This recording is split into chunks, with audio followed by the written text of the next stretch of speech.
Yo, acap, kembali lagi di channel Syafiq Grabi Motovlog dari Kudus. Wah, wah, wah, asik, mantap jiwa. Yo, gimana kabar kalian teman-teman? Semoga kabar kalian baik-baik saja. Dan yang sakit semoga penyakitnya segera diangkat oleh Allah Subhanahu wa taala. Amin ya robbal alamin.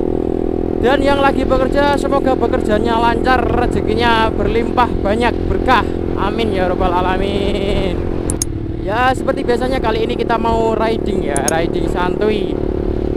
Hari ini hari Jumat ya, hari Jumat. Jumat pagi kita menikmati udara di pagi yang cerah ini. Wah, asik. Mumpung udaranya masih seger. Yuk, kali ini kita mau ngomongin sesuatu ya, ngomongin tentang motor ini ya. Motor CBR 150R tahun 2016 ya, facelift. Ini siapa? Si klotok-klotok. Wah, klotok-klotok. Kita ngomongin si CBR klotok-klotok ini ya. Kita ngomongin kenapa saya pilih CBR 150R facelift. Nah, ini menurut opini pribadi saya karena ya karena ya ini memang motor saya sudah 4 tahun yang lalu lah. Ini opini pribadi saya. Kenapa saya bisa beli CBR 150R ini? Kenapa nggak beli motor yang lain?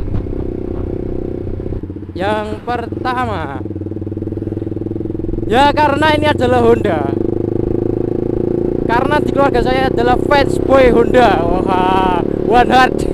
Anjay. Semua motor di rumah Honda semua, mulai dari Supra X 125, Vario 110 karbu, ya, sobat Pertamina.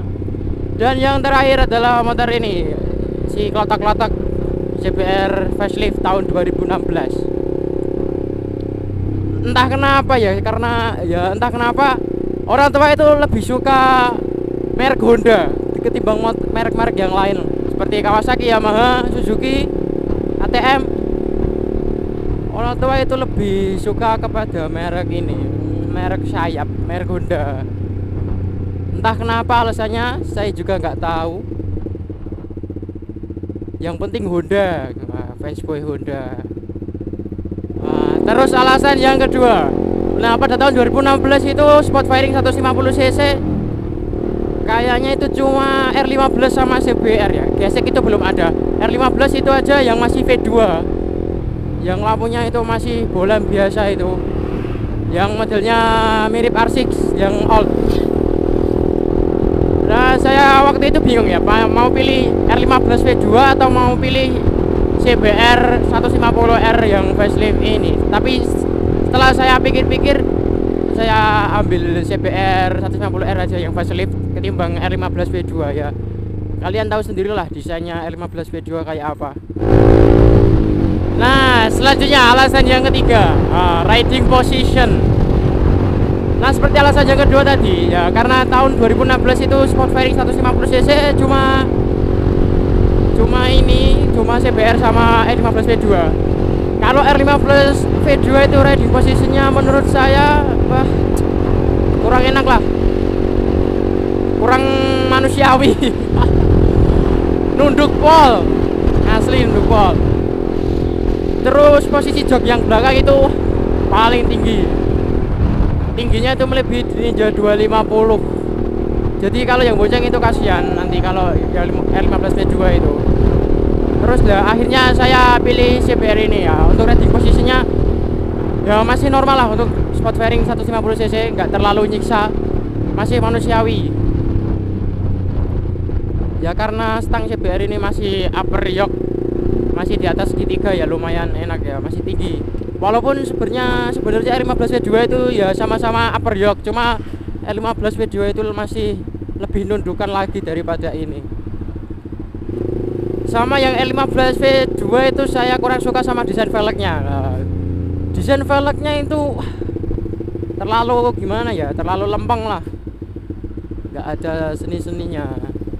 Kalau yang facelift ini kan desainnya lumayan ya, lumayan keren lah ketimbang yang R15 V2. Terus yang selanjutnya yang saya suka dari CBR ini adalah desainnya ya.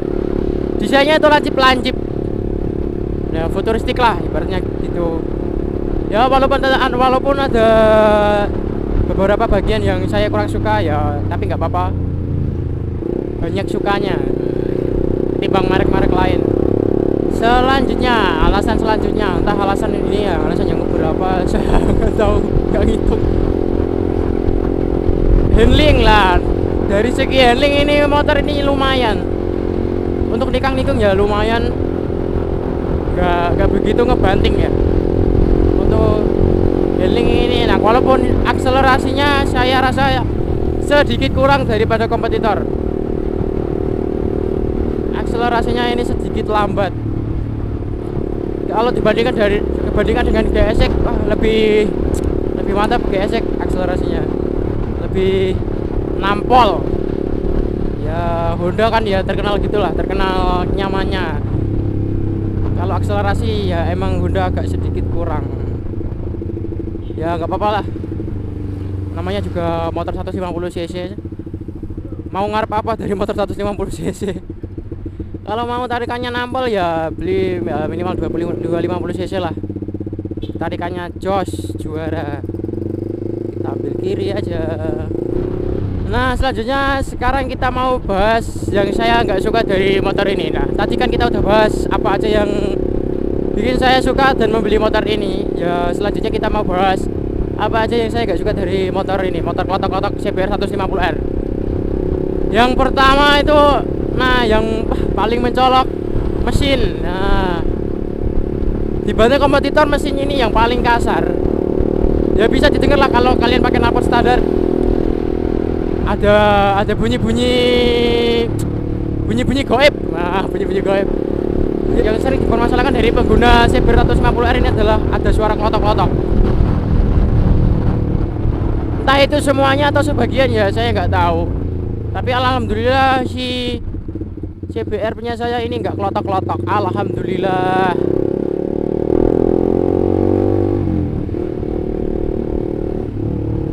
Tapi kebanyakan itu ya 50% lah, 50-50 itu klotok-klotok. Nah, klotok-klotok itu di bagian tensioner rantai keteng. Di bagian tensioner rantai keteng itu katanya itu tonjokan tensionernya ke rantai keteng itu kurang. Jadi suaranya agak kasar gitu, klotok-klotok. Terus yang kedua yang saya kurang suka dari CBR 150R, suara berisik dari rantai. Nah, kalau ini hampir semuanya ya, hampir 80% lah, semua pengguna itu mengeluh suara rantai CBR ini. Ya kalau suara rantai itu bisa dihilangin ya, solusinya kita ganti gearset. Ganti gearset itu bisa pakai XTR, bisa pakai SSS atau bisa pakai yang lainnya. Itu bisa hilang. Entah kenapa gear bawaan sama rantai bawaan CBR 150R ini berisik. Kalau suara knalpot standarnya itu kalah sama suara rantai sama gearnya. Dijamin, coba aja kalau nggak percaya. Ciri pasti suaranya seperti itu. Entah kenapa, saya juga nggak tahu. Nah, alasan selanjutnya yang saya kurang suka dari CBR 150R ini adalah build quality-nya itu kurang bagus lah, kurang presisi sedikit. Di bagian sambungan firing depan ini, kanan kiri bisa dilihat itu agak sedikit renggang. Ya kurang pas gitulah, kurang presisi. Entah ini punya saya aja atau punya yang lain. Kalau mungkin ada yang punya CBR 150R di rumah ya bisa komen build quality motor kalian itu sama seperti motor saya atau enggak. Ya menurut saya kurang bagus lah, kurang presisi. Dibandingkan merek-merek lain, lebih bagus merek-merek lain. Bisa dilihat itu renggangnya jauh pol. Ya bagian sini juga lah, ini juga renggang pol ini. Entah kenapa ya Honda itu makin ke belakang build quality-nya itu makin gimana ya, makin nggak presisi lah. Selanjutnya yang saya kurang suka dari CBR 150R ini adalah windshield atau visor. Windshield atau visor bawaan CBR 150R ini yang tahun 2016 ya. Kalau yang 2018 ke atas itu udah, 2019 ke atas itu udah bagus lah. Kalau yang 2016 2017 itu jelek lah. Windshieldnya itu kayak ada lekokan di sini, lekokan ke bawah gitu. Kayak ya pesek menurut saya. Kurang ganteng, kurang tinggi juga. Tapi punya saya ini sudah saya ganti menggunakan visor V2, visor lokal custom, visor V2. Ya hasilnya lumayan lah, walaupun ya build quality-nya juga kurang. Ya namanya juga produk rumahan, nggak apa-apa. Nah mungkin itu aja informasi dari saya. Buat kalian yang mau beli CBR 150R bisa tonton video ini dulu ya, bisa buat bahan pertimbangan. Kalau menurut saya, kalau kalian mau beli CBR 150R ya masih worth it banget. Ya semua itu kembali lagi ke selera kalian lah, kembali lagi ke hati kalian. Mau meminang CBR 150R ini atau meminang merek yang lain. Saya nggak mau menjatuhkan merek yang lain ya. Semua ini kembali ke hati kalian masing-masing, mau beli motor ini atau enggak. Tapi menurut saya motor ini di tahun 2020 masih worth it banget. Mungkin sekian dulu video dari saya. Semoga video dari saya itu bermanfaat bagi kalian semuanya. Amin ya rabbal alamin. Semoga bisa mengedukasi kalian semua. Sekian video dari saya. Wassalamualaikum warahmatullahi wabarakatuh. See you.